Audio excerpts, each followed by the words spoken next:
Comme en témoigne l'existence de ce temple dans le bourg de la Motte-Saint-Théré, le protestantisme en Mélois a survécu aux répressions royales. La ruralité du territoire, son boisement et son relief permettaient aux protestants de vivre ici leur foi à l'écart des regards.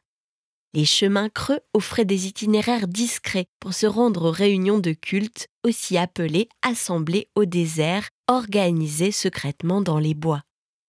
La lampe sourde, dont la lumière est facile à occulter, leur permettait de se cacher facilement dans la nuit.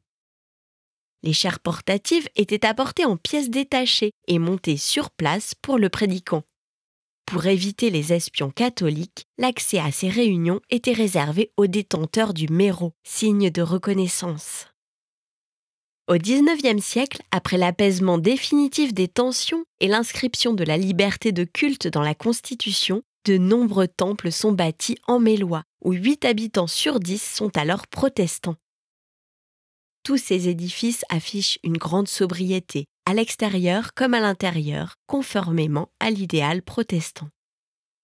Le mobilier liturgique est très simple et les décors presque inexistants, la priorité étant accordée à la parole et au chant. Les baies sont de grande taille pour laisser entrer la lumière et favoriser la lecture des textes bibliques. À Bossé, l'ancienne église romane, convertie en temple en 1803, accueille aujourd'hui une partie du musée du Poitou protestant. De nombreux cimetières familiaux subsistent sur des terrains privés. Ils rappellent la triste époque où les protestants, clandestins et privés de leurs droits, notamment après 1685, devaient cacher leurs morts dans les jardins, hors des cimetières officiels. Autre signe du protestantisme sur le territoire, des pins parasols, associés par tradition à la religion réformée, ont été plantés après la Révolution comme symbole de la liberté retrouvée.